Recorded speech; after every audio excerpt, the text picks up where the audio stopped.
Buenos días, gracias por acompañarnos en este martes 19 de noviembre. Esta mañana, el Programa de Naciones Unidas para el Desarrollo presentará el informe sobre desarrollo humano El Salvador 2013, llamado Imaginar un nuevo país, hacerlo posible, que consiste en un diagnóstico de los principales obstáculos que han incidido para que el país no alcance a plenitud un desarrollo humano de manera sostenible. El informe plantea que las políticas socioeconómicas implementadas históricamente por el Estado están pasando la factura en áreas como la pobreza, la inseguridad y la institucionalidad. Para conocer en detalle los pormenores del informe, hemos invitado esta mañana a Roberto Balent, representante del PNUD en el país, y al economista jefe de este organismo, William Pleitez. Con ellos, además, conoceremos las propuestas que hace Naciones Unidas en El Salvador para solucionar los principales problemas que aquejan a la población. Iniciamos. Muy buenos días. Les saludo Moisés Urbina. Esto es Frente a Frente.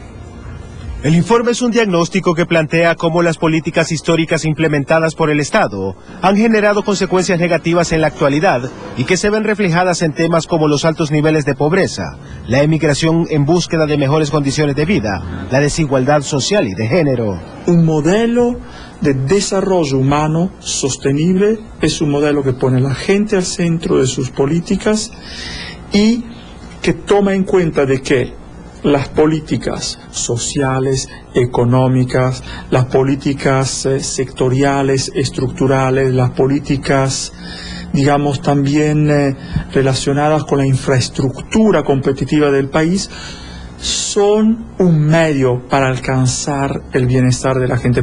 El informe determina que además de los modelos socioeconómicos implementados, otros de los factores que han incidido en el bajo nivel de desarrollo humano es la falta de una política pública que tome como centro el bienestar de las personas y se suma la débil institucionalidad y la calidad de la burocracia pública. Además, en uno de sus apartados se hace un análisis de la inseguridad y del fenómeno de las pandillas, que es el resultado de políticas públicas educativas, económicas y de seguridad fallidas, y espejo de una sociedad individualista y poco capaz de definir acuerdos por el bien común. Los modelos no han tenido éxito. No han tenido éxito por el simple hecho de que las políticas no se focalizaron en la gente de manera explícita y como fin, pero también no han tenido éxito porque a fines de cuentas lo que ha pasado es que estas políticas han tenido como consecuencias que no se esperaban. De una manera, sin querer, se ha llegado a consecuencias y a efectos negativos. Pero el informe también plantea 3 propuestas concretas que permitirían mejorar las condiciones de vida de las y los salvadoreños, entre ellas, una política de construcción de identidades y consensos, una política social productiva diseñada para potenciar los talentos de las personas, una política económica inclusiva guiada por objetivos y metas humanas. Requieren políticas públicas que se focalicen en esos 3 ejes de políticas: social productiva, económica inclusiva y cultural transformadora. El documento indica que para poner en marcha las transformaciones en El Salvador, se necesita que los sectores políticos y sociales replanteen a largo plazo la forma de concebir e implementar las políticas públicas. Para Frente a Frente, Julio Rosales. Muy bien, buenos días, gracias por estar con nosotros en esta mañana de martes. Este informe sobre desarrollo humano del Salvador 2013, y es básicamente este documento que le estoy mostrando en pantalla, tiene 350 páginas. Solo para que se imagine la cantidad de material didáctico, la cantidad de material de mucha investigación que hay en este documento que presentará esta mañana el Programa de Naciones Unidas para el Desarrollo. El resumen, solo imagínese usted, tiene 58 páginas. Eso es lo que vamos a tratar de hablar esta mañana con 2 de las personas que lo conocen muy bien, que lo han elaborado, que trabajan en nuestro país, que por cierto aman nuestro país, que creen que se puede hacer mucho y que han planteado muchos de los informes e investigaciones en este documento. Nos acompaña el señor Roberto Balent. Él es el coordinador residente del Sistema de Naciones Unidas y representante residente del PNUD en El Salvador, y también el doctor William Pleitez, economista jefe del PNUD y coordinador del informe de desarrollo humano. Señores, buenos días, gracias por hacer tiempo y acompañarnos esta mañana. Buenos días y muchas gracias a usted. Doctor, tiempo de no verlo, gracias por estar con nosotros. Buenos días, gracias Moisés por la invitación. Muy bien, hemos oído, creo yo, los principales trazos que contiene este informe. ¿Qué podríamos agregar para dar pie a esta conversación? Bueno, antes de todo, este informe se empezó a producir más o menos hace unos 17, 18 meses atrás. Tenemos un equipo de un consejo directivo compuesto por exponentes de alto nivel de la sociedad salvadoreña, de la academia, ¿no?, de los sectores políticos, universidades, sociedad civil, que han contribuido al análisis al punto tal, de hecho, que ¿no?, tienen derecho de propiedad de este análisis. Y es un equipo también heterogéneo desde el punto de vista de que es gente que tiene varias inclinaciones, digamos, conceptuales. Una persona podría también decir ideológica, aunque es gente bien práctica. Y entonces, el informe, ¿qué es lo que hace? Este informe que vamos a lanzar ahora, esta mañana, se fija una pregunta que los salvadoreños se fijan muy de seguido. Es ¿por qué es que la gente en El Salvador no ha alcanzado niveles de vida y de bienestar altos?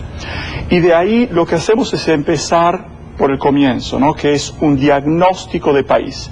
Como usted decía bien antes, no nos fijamos en parámetros restringidos de 4, 5 años, 10, 15, pero miramos al espectro de las políticas públicas en este país, del gasto público y de los modelos de crecimiento económico de los últimos más o menos 110, 115 años. De hecho, empezamos desde el 1906 y ahí vemos que hay varias políticas públicas que se impulsan, varios modelos, del modelo agroexportador que se vincula más o menos entre el 1821 y el 1950, a un modelo de industrialización por sustitución de importaciones del 50 hasta el 79.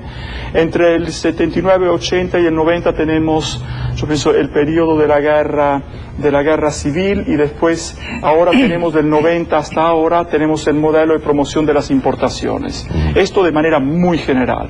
Y ahí vemos cómo se comporta y se porta el gasto público, y claramente el mensaje principal es que los rubros de desarrollo humano, los rubros sociales, son rubros que han tenido pocos recursos en la historia del país. Probablemente en el modelo de industrialización y sustitución de importaciones ha sido un periodo en el cual ha subido, pero de ahí en adelante no se han visto incrementos sustanciales en esos rubros. Entonces, aquí, ¿cuál es el tema? El tema es que si hay que alcanzar niveles de bienestar y de vida altos, lo que hay que hacer es invertir en la gente, porque a finales de cuentas un modelo de desarrollo humano, más allá de un modelo de crecimiento económico, es lo que necesita el país, ¿no? Apostar a la gente. ¿El país no está invirtiendo lo suficiente en la gente? No, para nada. Podría invertir mucho más, y tiene claramente... ¿Podría invertir mucho más con los recursos actuales? Con los recursos actuales se podrían hacer ajustes específicos. El tema es que hay que también, y nosotros lo decíamos ayer en una conferencia de prensa con la prensa, hay que hacer también políticas de ampliación de lo que es el marco productivo y económico nacional, lo que también requiere una ampliación de los contribuyentes, lo que requiere una formalización de lo que son hoy los muchos empleos y emprendimientos informales. Básicamente esos deberían de ser los puntos. Doctor, quiero darle la palabra. Bueno, en realidad el informe destaca que además de un problema de asignación de recursos, en este caso de los que se intermedian a través del Estado, está también en algunos casos también la misma orientación de las políticas públicas. Por ejemplo, el informe, como muy bien lo señalaba el resumen, destaca que para poder dar un golpe de timón sobre esa trayectoria que ha tenido el país en los últimos años, se necesitan como tres grandes políticas. Se llama una de transformación cultural orientada a la construcción de consensos e identidades, ¿verdad? Otra que se dice que se llama la política social productiva, que puede parecer hasta como contradictorio, pero de ninguna manera es contradictorio. Está relacionado a que es importante asignar una mayor cantidad de recursos a los ámbitos sociales, pero no de una manera remedial, sino que hacer las inversiones sociales oportunamente. De hecho, el informe está de alguna manera fortalecido por lo que se le denomina el enfoque de las capacidades. Y básicamente lo que indica es que las inversiones sociales más productivas son aquellas que se realizan en lo que se le llama la primera etapa del ciclo de vida de las personas, aquellas que se desarrollan, por ejemplo, para que la gente crezca en un hogar seguro y en una vivienda digna, para que tenga acceso a una educación de calidad y para que adicionalmente hacia adelante pueda tener posibilidad de poder contar con un trabajo decente. O sea que prácticamente hay una suerte de secuencia, llamémosle así, que deben de tener en este caso las inversiones sociales. Y por otro lado se habla de una tercera política, que es la política económica inclusiva, que tampoco el nombre llamémosle así, no está desarticulado del enfoque, en el sentido de que si bien es importante que con la política económica se eleven las tasas de inversión, las tasas de crecimiento económico, los niveles de exportación, lo más importante es que haya capacidad de generar trabajo decente. Incluso en el informe se destaca que si quisiéramos realmente ser un país de desarrollo humano alto, con niveles de bienestar accesibles para toda la población, la meta que se tiene que trazar el país es generar 100.000 trabajos formales por año durante las próximas 2 décadas. O sea, en otras palabras, el informe es una invitación a hacer una revisión sobre el uso que se hace del presupuesto nacional, pero también la orientación en el uso de los recursos. Incluso se destaca que hay que abandonar algún tipo de fundamentalismo, ¿verdad? Por ejemplo, en el tema de otorgamiento de incentivos. El modelo donde más uso se hizo de esta política fue el de industrialización por sustitución de importaciones, que es un modelo en donde la economía creció a un 5.6%, es el periodo donde en términos relativos también se generaron más trabajos decentes, pero lamentablemente coincidió con un periodo también de alta explosión demográfica, de manera tal que en términos globales los indicadores en términos de empleo se movieron muy poco, las tasas de desempleo, de su utilización laboral.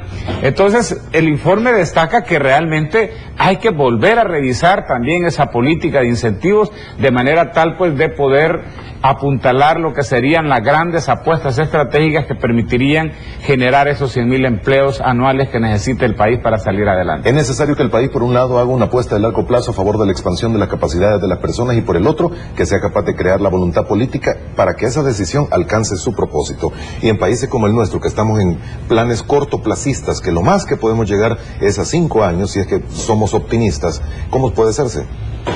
Bueno, fundamentalmente por eso es que de las 3 políticas que nosotros sugerimos, la primera, yo diría más importante, es la que se le llama de transformación cultural y que tiene como propósito fundamental la construcción de identidades y consensos. O sea, en realidad este tema del corto y de largo plazo es un tema que está presente casi que en todos los ámbitos de la vida. Durante 12 años, por ejemplo, la guerra se pretendió resolver en El Salvador con medidas de corto plazo. Sin embargo, cuando básicamente el corto plazo, esa mentalidad de corto plazo falló, entonces llegó el conflicto armado a una especie de punto muerto y prácticamente las principales fuerzas políticas del país llegaron a la conclusión de que tenían que sentarse a dialogar para ponerse de acuerdo en cómo realmente desmontar el conflicto armado y poder, por ejemplo, construir un país en democracia. Y básicamente eso es lo que se ha venido haciendo en las últimas 2 décadas, ¿verdad? Algo similar es lo que se necesita en el ámbito económico y social. O sea, ya las principales fuerzas políticas del país han ensayado sus llamémosle así, sus estrategias, ¿verdad? Algunas han producido algunos resultados positivos, otros tal vez menos positivos de lo que esperaban, ¿verdad? Y entonces nosotros lo que consideramos es que ha llegado también el momento en que los principales sectores de la sociedad, comenzando precisamente por los liderazgos políticos, se sienten, ¿verdad?, para poder construir ahora ya no un acuerdo para ponerle fin al conflicto armado, sino que en favor del desarrollo, porque justamente el informe en uno de sus apartados destaca que pareciera ser que en la discusión de los temas económicos y sociales, después de que finalizó el conflicto armado, como que ha continuado la guerra, ¿verdad?, en la discusión de los temas económicos sociales, pero por otros medios. Entonces prácticamente es ese el punto de partida para encontrarle solución a los problemas. Es decir, hay que generar un clima apropiado para que justamente los principales actores del país se pongan de acuerdo. Denos una receta mágica. ¿Cuánto debe crecer un país en porcentajes como para poder decir este país está apuntalando en el camino correcto? Ya mencionaba usted 100.000 empleos anuales sería, ¿verdad? Anuales, sí. 100.000 empleos anuales es una meta, bueno, cualquiera la puede ver imposible, señor. Apenas hemos creado, creo que 100.000 empleos en los últimos 5 años, si no me equivoco. Bueno, básicamente el país ha estado generando aproximadamente 25.000 empleos formales, ¿verdad? Por año. Necesitamos 4 veces más. Por año. Por año. Y eso es básicamente algo que también se lo formuló China hace 30 años, ¿verdad? Y prácticamente todo el mundo decía que era imposible en China, ¿verdad? Sin embargo, después de que vemos cuál es la trayectoria que ha tenido en los últimos años, ahora muchos dicen, sí, quizás es posible. Y la gran diferencia, pues, es que lo que para nosotros son 100.000, para China pueden ser probablemente, bueno, no digo 100 millones, pero tal vez 50 millones, 25 millones. Entonces, en otras palabras, definitivamente es algo que se puede. Ahora, ¿qué se necesita? Bueno, primero, colocar los objetivos y las metas en su debida prioridad. Nosotros decimos, las metas prioritarias deben de ser los objetivos y las metas humanas. Darle prioridad a la generación de trabajo decente, darle prioridad, por ejemplo, al mejoramiento de la productividad y los salarios, y por supuesto también asegurarse, pues, que la población está teniendo acceso a un nivel decente de vida. ¿Qué se necesita para eso? Bueno, fundamentalmente tasas de ahorro e inversión por encima del 25%, que son las requeridas, por ejemplo, para que el país pueda crecer a una tasa de 6% o más. Se necesita probablemente también desestimular el consumo para estimular la inversión. Se necesita probablemente hacer algún tipo de hacer uso de algún tipo de instrumentos de política pública que desestimulen algún tipo de importaciones, por ejemplo, llamémosle suntuarias, ¿verdad? En favor, en este caso, pues, de darle estímulos a las exportaciones. Se necesita probablemente también darle una mayor relevancia a la producción agropecuaria. O sea, hay una diversidad de planteamientos que están aquí, sugeridos, ¿verdad?, que pretenden ser un insumo para esa agenda que el país estaría necesitando para hacer posible ese nuevo país que de alguna manera esboza el informe. Antes de darle la palabra al doctor, a don Roberto, doctor, ¿cómo desestimula el consumo y por qué es malo el consumo? No, el consumo, al contrario... Usted lo mencionó. El consumo está, sí, hay que desestimular sobre todo lo que se llama el consumismo, ¿verdad? El Salvador tiene un problema macroeconómico grave, y es que es uno de los pocos países en el mundo que consume más de lo que produce. O sea, el consumo representa el 104% del Producto Interno Bruto. Entonces, un país, por ejemplo, con esas características macroeconómicas, no puede crecer a tasas altas, igual que lo que ocurre con una familia. Si usted gasta más de lo que gana, pues por supuesto, o sea, temporalmente, en el corto plazo, usted va a tener un mayor nivel de bienestar. El problema es que va a ser sacrificando su bienestar futuro. Entonces, y de nuevo, cuando uno compara economías grandes como China y Estados Unidos, bueno, el ingreso per cápita de China es aproximadamente, de Estados Unidos es casi 15 veces superior al de China. Sin embargo, la tasa de ahorro de China es 3 veces superior a la de Estados Unidos. ¿Qué país está creciendo a tasas más altas? Claro. China, o sea, China. Porque realmente se necesita cierto nivel de sacrificio, el desarrollo. Realmente no es algo que se produzca, llamémosle, de manera espontánea. Los famosos milagros económicos no existen. Lo que existe es la posibilidad, y sobre todo por eso son importantes los liderazgos políticos, que en determinado momento, ¿verdad?, la gente logre determinado nivel de sensatez colectiva, que digo, si queremos que nuestro país progrese sostenidamente, es necesario que elevemos las tasas de ahorro nacional. Para elevar las tasas de ahorro, al elevar las tasas de ahorro nacional, que podamos elevar las tasas de inversión, al elevar las tasas de inversión, que podemos incrementar la generación de empleo, crecimiento económico, e ir generando una suerte de círculo virtuoso. Entonces, eso es básicamente lo que se plantea. ¿Cuál es su opinión de las remesas? Bueno, que las remesas han sido una oportunidad que no se ha aprovechado, debidamente para estimular el crecimiento económico. Es como las remesas, es como una suerte de ingreso suplementario que ha recibido el país, ¿verdad? Y que realmente pudo El Salvador, si hubiera diseñado la estrategia apropiada, haber reducido, llamémosle así, el precio a pagar para financiar el desarrollo. Fíjese que en el informe nosotros hacemos un análisis de lo que pasó entre 1948 y 1955. Los precios del café aumentaron en un 450%. Entonces, si no se hubiera hecho nada desde el Estado, lo único que hubiera ocurrido es que llamémosle así, el consumo suntuario se hubiese incrementado en El Salvador, sobre todo pues porque la producción de café estaba altamente concentrada.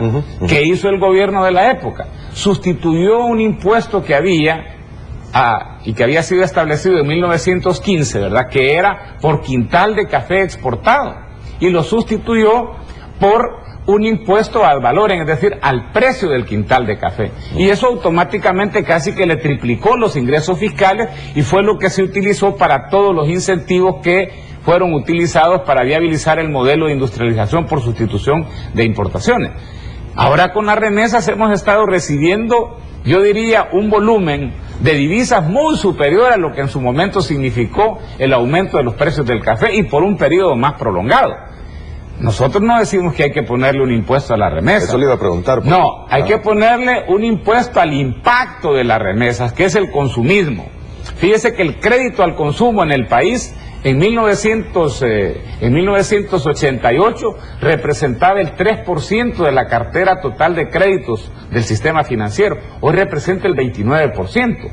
Hay rubros como, por ejemplo, el de las telecomunicaciones, que ha aumentado por más de 7.500% la facturación en los últimos 18 años. O sea, en otras palabras, que un país sea pobre, que sea subdesarrollado, no quiere decir que no haya prácticas consumistas. Y es ese tipo de prácticas las que deben de ser desestimuladas en favor de la producción. Somos subdesarrollados porque, le pregunto, porque somos calificados como país de desarrollo humano medio. Sí, de renta media, somos un país de renta media, pero básicamente lo que el informe está diciendo es que realmente el país tiene potencialidades para poder ser un país de alto desarrollo humano, en donde la inmensa mayoría de la población goce de altos niveles de bienestar.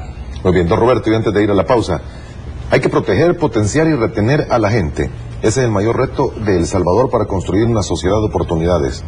Bueno, absolutamente. Nosotros sabemos que de las brechas de desigualdad que vive el país en las dimensiones del hogar, ¿no?, de la escuela, ¿no?, el tema de la educación y del trabajo, y hemos puesto el acento sobre el trabajo informal y el trabajo no decente. De estas brechas se puede evaluar de que hay dos fenómenos muy contundentes en el país que emergen.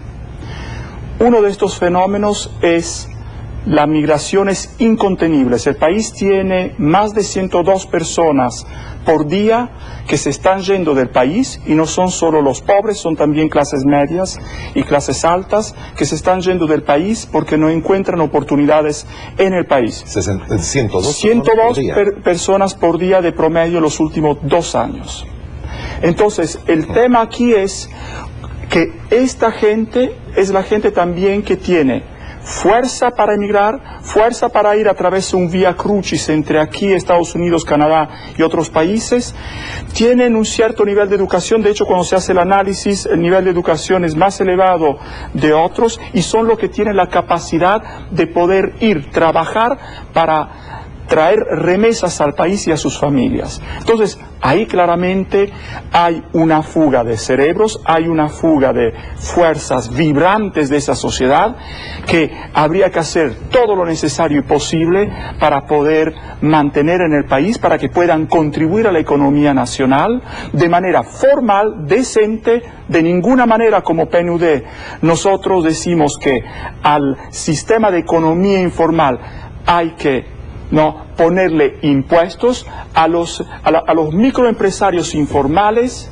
Lo que hay que hacer es de ponerlos en posición y en pole position a través de políticas de incentivos de formalización para que se formalicen y a ese punto pagar impuestos, así como también pagar impuestos a nivel de los trabajadores informales, que son muchísimos. Mucha gente en este país a nivel económico está al margen de la economía, está al margen de la sociedad. Entonces el tema claramente de la migración es un gran tema. El otro tema que es fundamental y que es una expresión, un síntoma de todo lo que está sucediendo, es el tema de la violencia criminal social, el pandillerismo y la violencia contra la mujer. Estos son temas que hay que abordar y se deben abordar, y esto requiere recursos. Y ahí William muy claramente dijo que un elemento principal es el diálogo social, yo diría también el diálogo político entre liderazgos, que más allá de la contienda político-electoral deberían ponerse de acuerdo sobre rubros y elementos específicos alrededor de los cuales arroparse para dar oxígeno a la sociedad, para poder hacer de manera tal que la gente se pueda quedar, trabajar en este país, contribuir para el país, también los que quieren irse, hay libertad de movimiento, no es un problema, y que haya para las y los jóvenes oportunidades de inserción socioeconómica. No sale del nada 60.000 pandilleros que son calificados por el Ministerio de Seguridad Pública. No sale del nada. Esto es parte de la sociedad, no es ajeno a la sociedad. Es parte de Salvador, no es parte de Marte o de Mercurio. Muy bien. Primera pausa y ya regresamos.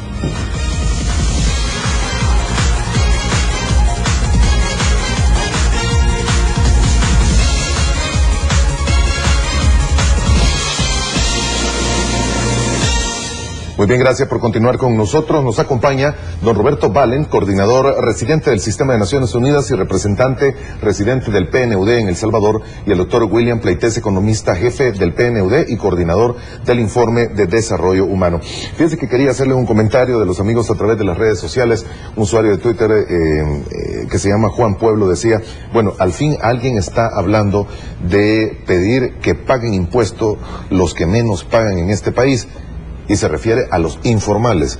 Y traigo esta pregunta porque precisamente la publicación hoy, la portada incluso de la prensa gráfica, dice: proponen impuesto para informales. El PNUD plantea necesidad de ampliar la base tributaria. Don Roberto.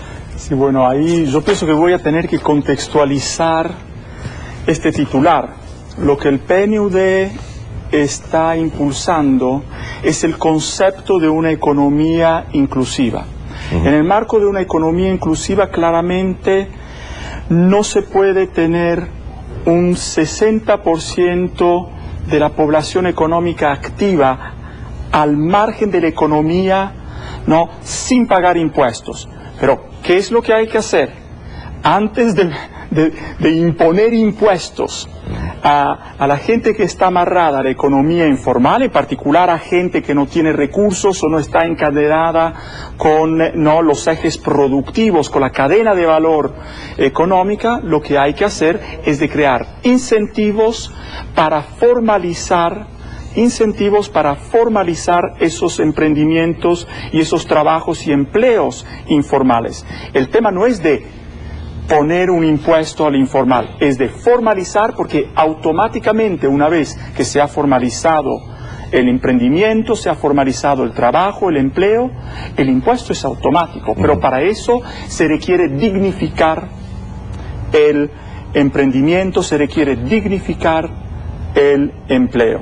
Sácame una duda, ¿el 60% de la población es sector informal? Aproximadamente. Hay más del 60% de la economía que es informal.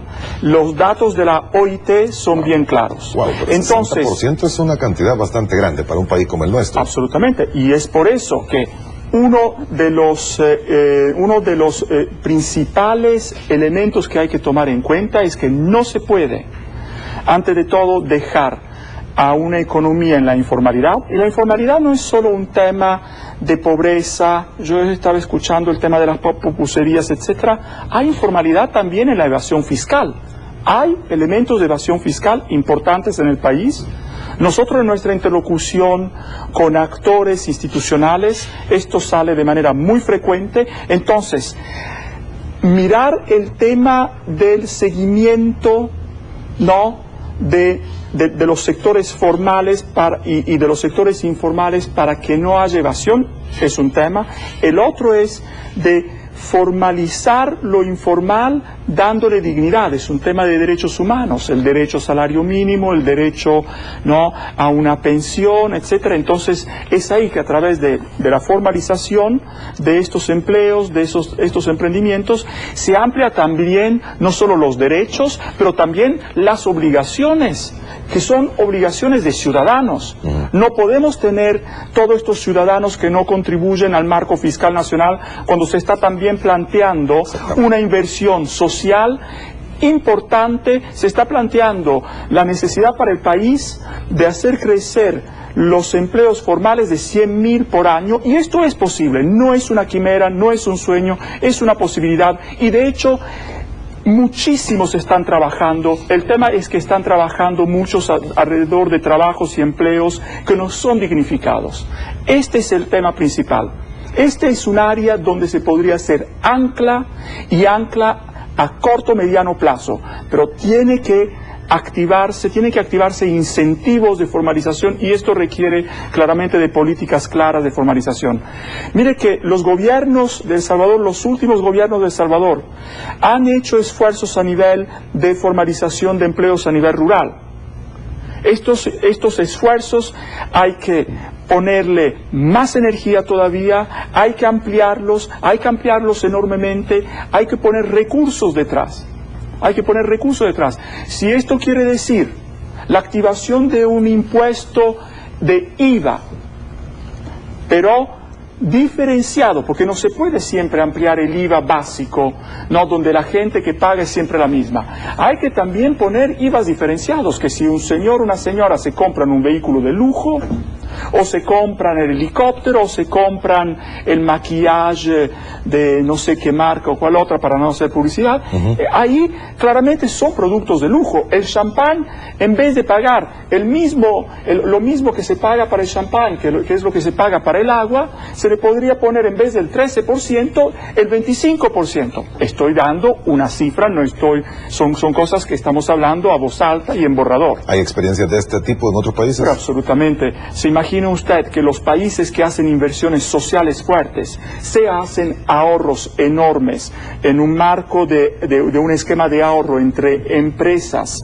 y empleados, no para la previsión social, para los temas de pensiones, los temas de salud, los temas aún ahorros para la vivienda, o si no, suben los impuestos. Pero no se puede tener una situación donde se quiere tener, la gente requiere un nivel de desarrollo alto, pero no, los recursos son pocos, y esa inversión requiere recursos. Okay. Hay que decir. Y yo voy a repetir algo que usted le dijo a la prensa gráfica precisamente en esta publicación. Dice, si un 15% de ese 60% de la población del sector informal pagara impuestos, los diputados no estarían discutiendo sobre un presupuesto de 4.600 millones, sino que probablemente estarían hablando de un presupuesto de hasta 9.000 millones de dólares. Bueno, mire, nosotros tenemos una población que paga impuestos proactivos, en el sentido, no hablo del IVA aquí,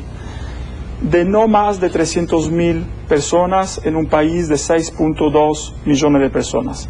Esto quiere decir que hay que ampliar esa base. Por supuesto. Y entonces, el tema es porcentajes menos, porcentajes más, miles de millones menos, miles de millones más. El mensaje es importante. El mensaje es que hay que activar una política de formalización de los emprendimientos y de los trabajos informales. No podemos tener 60% más de la población económica activa al margen en términos de derechos y al margen en términos también de dignificación de sus emprendimientos y trabajos. Hay que ponerlos al centro. Cuando hablamos de poner la gente al centro de las políticas públicas, es también una economía incluyente, inclusiva, económica. Entonces, ese es el mensaje. Y ciertamente, y aún más de 9.000 millones de dólares. ¿Y por qué no?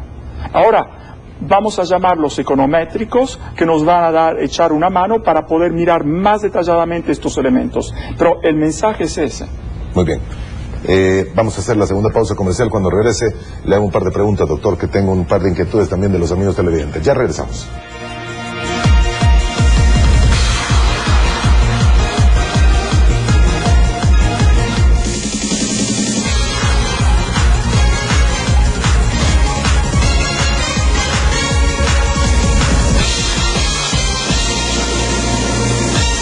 Parte final de nuestro programa con el señor Roberto Valen, coordinador residente del Sistema de Naciones Unidas y representante residente del PNUD en El Salvador, y el doctor William Pleites, economista jefe del PNUD y coordinador del Informe de Desarrollo Humano. Doctor, no le había dado la palabra a usted y tenía un par de comentarios sobre lo último que hablábamos.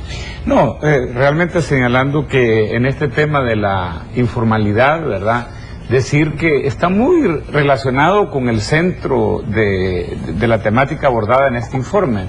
En realidad nosotros hemos calculado que sin hacer ninguna reforma tributaria, con solo, por ejemplo, de que en vez de tener, en este caso dicen el 21% de la población con trabajo decente y bueno, casi que 2/3 partes, por ejemplo, de la población económicamente activa en el sector informal. Si nosotros tuviéramos niveles como los de los países desarrollados con tasas de formalidad básicamente del 97% de la población económicamente activa y de trabajos decentes más o menos por ese mismo orden, sin modificar las tasas, ¿verdad?, de los diferentes impuestos, la carga tributaria en El Salvador aumentaría en 10 puntos porcentuales. Wow.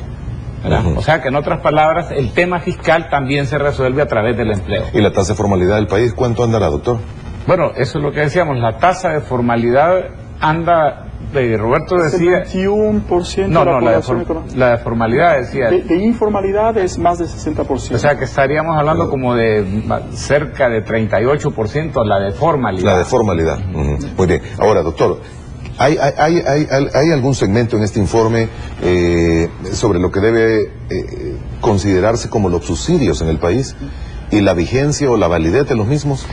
Completamente. De hecho, cuando se hace ese análisis de los 3 modelos que se han ensayado en El Salvador, uno de los temas a los cuales se le da seguimiento dentro de ese análisis que hemos hecho desde 1906 hasta 2012 es justamente el tema de los subsidios. De hecho, los subsidios eran casi que inexistentes durante las primeras 5 décadas del siglo pasado. Sin embargo, entre 1950 y 1978 aparecen los subsidios como una herramienta importante de la política económica. Los subsidios llegaron en determinado momento a representar hasta el 15% del gasto público del país, ¿verdad? Lo que sí había es una diferencia, pues es que eran subsidios predominantemente dirigidos a incentivar la producción, y lo que hemos observado en los últimos años es que después, con el conflicto armado caen también los subsidios, ¿verdad? Después, en los últimos años hay una reactivación, pero más dirigidos al consumo que a la producción. O sea, en otras palabras, yo creo que esto de alguna manera ha tenido bastante que ver con ese tipo de fundamentalismo de mercado que predominó durante un buen tiempo en el país, que de alguna manera se decía pues que los subsidios únicamente deberían de estar dirigidos hacia a aquellas personas que más lo necesitan. Pero en realidad, cuando uno examina los países que son exitosos en materia de desarrollo económico y social o de desarrollo humano en general, uno lo que observa es que realmente los subsidios a la producción los utilizan todos los países desarrollados, todos sin excepción. O sea, ¿quién no sabe, por ejemplo, que la Farm Bill en Estados Unidos está orientada a otorgar subsidios a la agricultura? O, por ejemplo, la política agrícola común, subsidios también al sector agropecuario europeo. Entonces, en otras palabras, lo que el informe destaca es que definitivamente, en primer lugar, hay que examinar este tema de los subsidios con el mayor nivel de realismo posible, ¿verdad? O sea, porque el potencial productivo y de generación de empleo de El Salvador en buena medida ha estado influenciado por fundamentalismos de Estado o por fundamentalismos de mercado. El informe de alguna manera también contiene un llamado a los diferentes sectores económicos, políticos y sociales del país a de alguna manera, yo diría, voy a utilizar un término fuerte, ¿verdad? Quizá a abandonar esa visión tuerta del desarrollo, ¿verdad? De prácticamente ver solamente uno de los ángulos. A veces, por ejemplo, se pone la atención solo en la eficiencia, sin tomar en cuenta que también para el desarrollo es importante la equidad. Se cree que la solución en algunos casos viene solo del mercado, cuando también al Estado le corresponde un papel importante. A veces se cree que toda la solución de los problemas relacionados al bienestar de la gente son un asunto de la política social, cuando también tienen que ver con la política económica. Y yo creo que en este sentido la lección, y voy a hacer de nuevo relación a China, ¿verdad? El ex primer ministro Deng Xiaoping tiene una frase muy célebre que dice que no importa de qué color sea el gato con tal de que cace ratones, ¿eh? Y ese nivel y ese tipo de pragmatismo es prácticamente el que está demandando El Salvador. Por eso decíamos, yo reitero, nosotros hablamos de conceptos que aparentemente mezclan los sentimientos de los que han sido hasta ahora las principales fuerzas políticas del país, ¿verdad? Hablamos de política social productiva. O sea, es un término aparentemente contradictorio si tomamos en cuenta cómo hemos leído la historia del país en los últimos años. Creemos que la política social es básicamente para darle dinero a los pobres.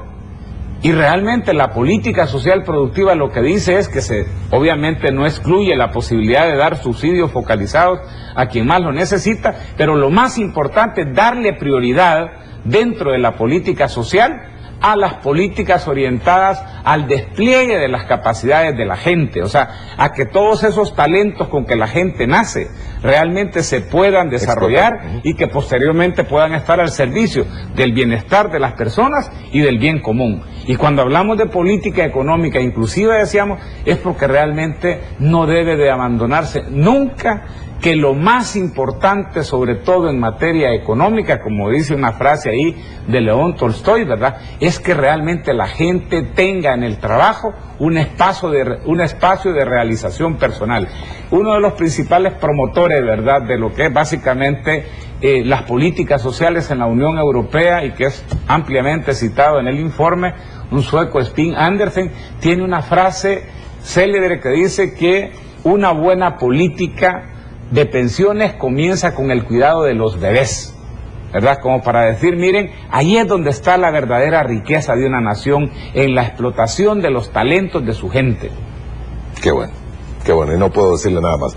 Pensiones, y usted lo mencionó al final, ¿es una bomba de tiempo realmente para El Salvador? Yo diría que si el país no cambia la trayectoria, es una bomba de tiempo. ¿Cuál es la manera de desactivar la bomba de tiempo? De nuevo, ¿verdad?, dándole prioridad a la generación de trabajo decente.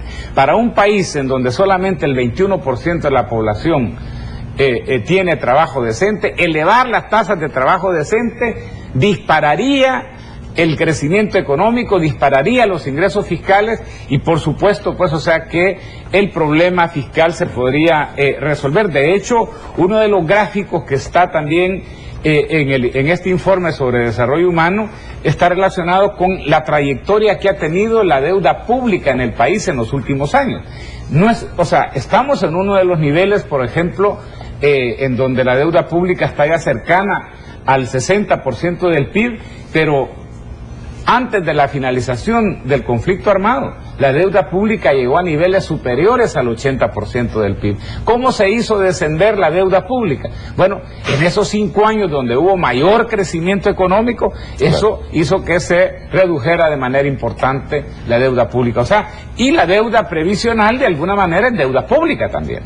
O sea que en otras palabras el problema tiene solución y básicamente desde el punto de vista económico la solución es la misma. Más y más trabajo decente. Muy bien, doctor. Don Roberto, muchísimas gracias por el tiempo que nos han brindado esta mañana. Lamentablemente se nos termina. Tenemos que devolver el control a TCS Noticias y frente a la comunidad en esta mañana. Es un informe que va a ser dado a conocer este día, ¿verdad? Públicamente. Y preguntaban los amigos televidentes a través de las redes sociales si ya estaba en línea. Me dicen que sí, ya está en línea para que pueda ser descargado. Sí, está ya en línea y se puede entrar en el www.pnud.org.sb. Org es ORG. www.pnud.org.sb y lo aconsejamos. Muy bien. No, es un documento fascinante, con mucha materia, con mucho dato, con muchas gráficas y con mucha investigación sobre todo, y que vale la pena vale la pena revisarlo, descubrirlo y leerlo y entenderlo. Por supuesto, las personas que quieran asistir ahora a partir de las 9 de la mañana en el Hotel Presidente va a ser el lanzamiento público y ahí se va a hacer también una entrega de un ejemplar del documento a los asistentes. Y vale la pena, por supuesto. Gracias, señores, muy amables por su tiempo. Y a usted también gracias por habernos acompañado esta mañana de martes. Buenos días y le esperamos mañana.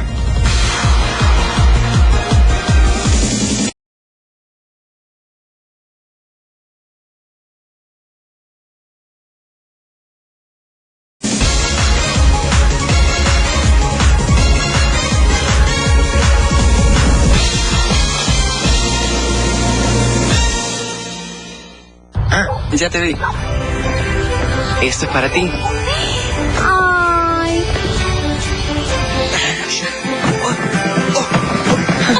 De Navidad a Navidad todo se devuelve. Navega y habla gratis todo un año. Compra tu prepago y te devolvemos cada mes durante un año el valor de tu teléfono en saldo para navegar y hablar gratis. Iluminamos tu Navidad. Digicel. Este 24 de noviembre, rompamos un dulce récord de amor. Con $1, apadrina a uno de los 21,000 cupcakes que formarán parte del mosaico más grande del mundo. Realiza tu donación en las panaderías participantes. Tu cupcake llenará de felicidad a hogares de niños y ancianos de todo El Salvador. ¡Anímate, colabora y juntos seamos parte del récord! 24 de noviembre, Plaza Mundo.